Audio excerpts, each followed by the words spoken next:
28 ফেব্রুয়ারি 2026 তেহরানের আকাশ তখন বোমার আগুনে লাল।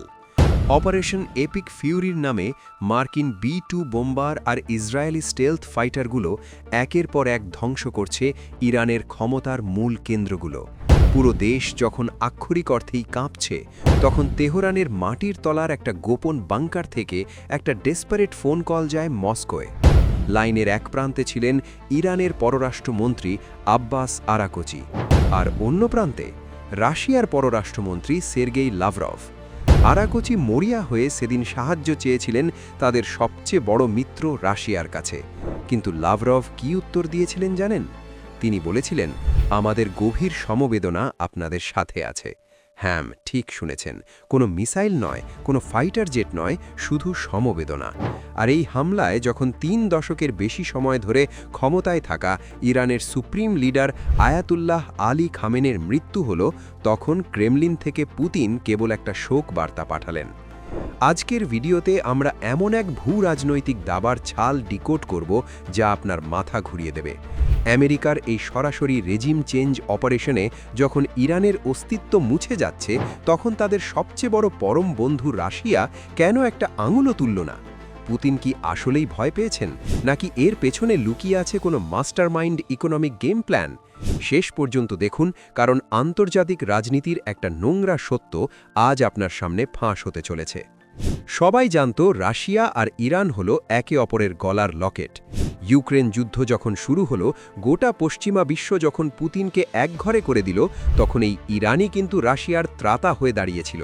হাজার হাজার শাহেদ ড্রোন আর ব্যালিস্টিক মিসাইল দিয়ে তারা ইউক্রেনে রাশিয়ার যুদ্ধ টিকিয়ে রেখেছিল। বদলে রাশিয়াও ইরানকে ইয়াক-130 ট্রেনার জেট, অত্যাধুনিক সুখোই 35 ফাইটার আর ভার্বা এয়ার ডিফেন্স সিস্টেম দিয়েছিল। দেখে মনে হচ্ছিল এরা যেন একে অপরের জন্য জান দিয়ে দেবে। কিন্তু এখানেই আমরা সাধারণ মানুষ সবচেয়ে বড় ভুলটা করি।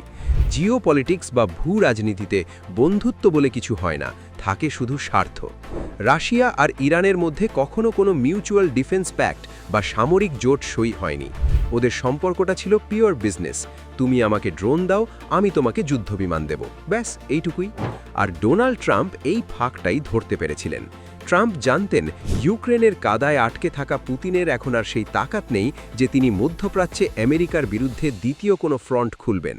কারণ এই কয়েক বছরেই পুতিনের চোখের সামনে সিরিয়ায় বাশার আল আসাদ এবং ভেনেজুয়েলায় মাদুরো সরকারের পতন হয়েছে। পুতিন তখনও চুপ ছিলেন, আর ট্রাম্পের সেই ক্যালকুলেশন একদম নিখুঁত প্রমাণিত হলো। অনেকেই ভাবতে পারেন, ইরান যদি শেষ হয়ে যায়, তাহলে ইউক্রেন যুদ্ধে রাশিয়া অস্ত্র পাবে কোথা থেকে? রাশিয়া তো বিপদে পড়বে। উত্তর হলো না।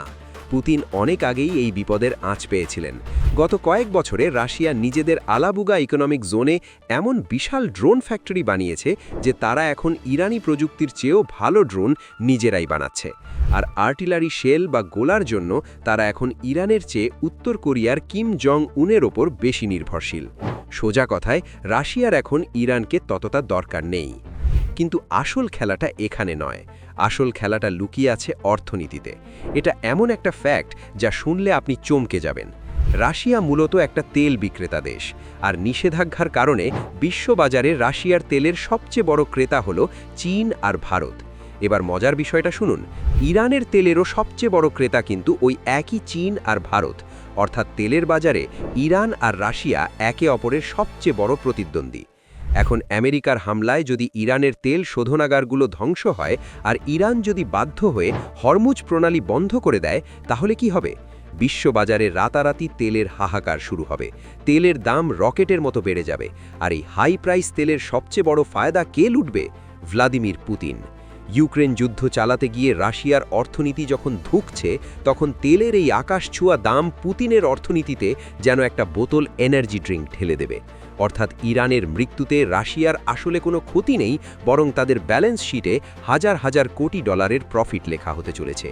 এটাকে আপনি পুতিনের মাস্টারমাইন্ড বলবেন নাকি চরম বেইমানি, সেটা আপনার বিচার। শুধু রাশিয়া নয়, খামেনির মৃত্যুর পর ইরানের পাশে কেউ দাঁড়ায়নি। চীন, যারা ইরানের ৮০% তেল কেনে, তারাও শুধু টিভিতে বসে শান্তি বজায় রাখার দূতনৈক জ্ঞান দিয়েছে, কারণ ট্রাম্পের সাথে শি জিনপিংয়ের সামনেই মিটিং। তাইওয়ান ইস্যু আর ট্রেড ওয়ার নিয়ে এমনিতেই চীনের মাথায় হাত, তার ওপর মধ্যপ্রাচ্যের আগুনে হাত দিয়ে তারা নিজেদের অর্থনীতি পোড়াতে রাজি নয়। এমনকি জর্ডান, সৌদি আরব বা সংযুক্ত আরব আমিরাতের মতো আরব দেশগুলো তো উল্টে ইরানের মিসাইলগুলোকে আকাশেই ধ্বংস করে দিয়েছে। একসময়ের প্রতাপশালী ইরান বিশ্বমঞ্চে আজ কতটা একঘরে সেটা এই একটা ঘটনা থেকেই পরিষ্কার। ইউরোপের নেতারাও গলা মিলিয়ে বলছেন, ইরানের মানুষের উচিত এবার নিজেদের ভবিষ্যৎ নিজেরা ঠিক করা, যার সোজা মানে হলো তারাও ট্রাম্পের এই রেজিম চেঞ্জ বা সরকার ফেলে দেওয়ার খেলাকে পরোক্ষভাবে সাপোর্ট করছেন। খামিনির মৃত্যু আর ইরানের এই পতন শুধু একটা দেশের গল্প নয়, এটা আমাদের চোখে আঙুল দিয়ে দেখিয়ে দেয় যে আন্তর্জাতিক রাজনীতি কতটা নিষ্ঠুর হতে পারে। এখানে কেউ কারো স্থায়ী মিত্র নয়। যখন নিজের স্বার্থে আঘাত লাগে তখন পরাশক্তিগুলো তাদের সবচেয়ে কাছের বন্ধুকেও ছুঁড়ে ফেলতে দুবার ভাবে না। রাশিয়া আর ইরানের সম্পর্ক তৈরি হয়েছিল আমেরিকার বিরুদ্ধে দাঁড়ানোর জন্য, কিন্তু যখন খোদ আমেরিকার B-2 বোম্বারগুলো তেহরানের আকাশে উড়ে এলো, তখন পুতিন বুঝিয়ে দিলেন নিজের দেশের অস্তিত্ব বিপন্ন করে অন্যের যুদ্ধে শহীদ হওয়ার কোনো ইচ্ছা তার নেই। তেহরানকে এখন একাই লড়তে হবে তাদের এই অস্তিত্ব রক্ষার লড়াই। ধ্বংসস্তূপ থেকে ইরান কি ফিনিক্স পাখির মতো আবার উঠে দাঁড়াবে, নাকি ইতিহাসের পাতায় হারিয়ে যাবে, সেটা সময় বলবে। তবে আজকের এই জিওপলিটিক্যাল অ্যানালিসিস যদি আপনার চিন্তার জগৎকে একটু হলেও নাড়া দিয়ে থাকে, তাহলে ভিডিওটা লাইক করে বন্ধুদের সাথে শেয়ার করতে ভুলবেন না। আপনার কি মনে হয়, পুতিন কি আসলেই ইরানের সাথে বেইমানি করলেন? কমেন্ট করে অবশ্যই জানাবেন। দেখা হচ্ছে পরের ভিডিও।